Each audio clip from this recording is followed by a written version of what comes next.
এখনকার আন্তর্জাতিক খবরের কেন্দ্রবিন্দু ভারত ও আমেরিকার বাণিজ্যিক সম্পর্ক। সম্প্রতি মার্কিন যুক্তরাষ্ট্র ভারতের বেশ কিছু রপ্তানি পণ্যের ওপর 50% শুল্ক বসিয়েছে। স্বাভাবিকভাবেই এই সিদ্ধান্ত ভারতীয় ব্যবসায়ী মহলের কাছে বড় ধাক্কা হিসেবে ধরা পড়েছে। বিশেষ করে ইস্পাত, অ্যালুমিনিয়াম, টেক্সটাইল ও কিছু কৃষিজ পণ্য এই নীতির কারণে সরাসরি ক্ষতিগ্রস্ত হবে। এর ফলে আমেরিকান বাজারে ভারতীয় পণ্যের প্রতিযোগিতামূলক ক্ষমতা অনেকটাই কমে যাবে, যা আমাদের রপ্তানি আয়ে প্রভাব ফেলতে বাধ্য।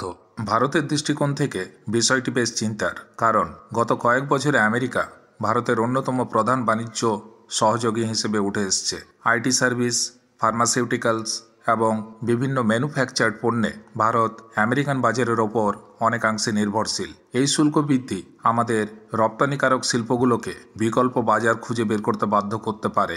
একই সঙ্গে দেশের অর্থনীতিতে কর্মসংস্থান ও আয় হ্রাসের আশঙ্কাও থেকে যাচ্ছে। তবে বিষয়টির আরেকটি গুরুত্বপূর্ণ দিক হল ভূ রাজনীতি। আমেরিকার এই পদক্ষেপ শুধুমাত্র বাণিজ্যিক নয়, বরং এটি তাদের বৃহত্তর কৌশলের অংশ বলেই অনেকে মনে করছেন। সাম্প্রতিক সময়ে ভারত রাশিয়া সম্পর্ক আরও ঘনিষ্ঠ হয়েছে।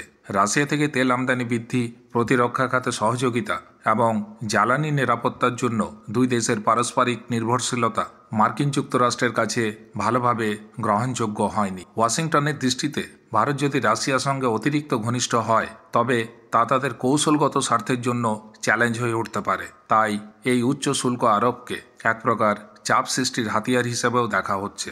ভারতের দিক থেকে পরিস্থিতি অনেক জটিল। একদিকে আমেরিকার সঙ্গে সম্পর্ক বজায় রাখা জরুরি, কারণ প্রযুক্তি, বিনিয়োগ, প্রতিরক্ষা সহযোগিতা ও অভিবাসন নীতির মতো ক্ষেত্রগুলোতে যুক্তরাষ্ট্রের সমর্থন আমাদের জন্য অত্যন্ত গুরুত্বপূর্ণ। অন্যদিকে রাশিয়ার সঙ্গে সম্পর্ক ছিন্ন করার মতো অবস্থায় ভারত নেই। প্রতিরক্ষা সরঞ্জাম থেকে শুরু করে সস্তায় অপরিশোধিত তেল, ভারতীয় অর্থনীতির জন্য রাশিয়া এখন এক অবিচ্ছেদ্য অংশীদার। সমালোচকরা বলছেন, ভারতকে এখন এক ভারসাম্যপূর্ণ নীতি অবলম্বন করতে হবে। শুধু আমেরিকার চাপ মেনে চললে রাশিয়ার সঙ্গে সম্পর্ক ক্ষতিগ্রস্ত হতে পারে, আবার শুধু রাশিয়ার দিকে ঝুঁকলে আমেরিকার মতো বৃহৎ বাণিজ্যিক ও প্রযুক্তি অংশীদারকে দূরে সরিয়ে দেওয়া সম্ভব নয়। ফলে ভারতের কূটনৈতিক কৌশল আগামী দিনে আরও গুরুত্বপূর্ণ হয়ে উঠবে। সর্বশেষে বলা যায়, এই 50% শুল্ক বৃদ্ধি হয়তো দুই দেশের অর্থনৈতিক সম্পর্কের মধ্যে সাময়িক উত্তেজনা তৈরি করবে, কিন্তু ভারতীয় দৃষ্টিকোণ থেকে লক্ষ্য একটাই, উভয় দেশের স্বার্থ রক্ষা করা, এমন একটি সমাধানে পৌঁছানো যেখানে ভারতের রপ্তানি, কর্মসংস্থান এবং বৈদেশিক নীতি সবকিছুই সুরক্ষিত থাকে।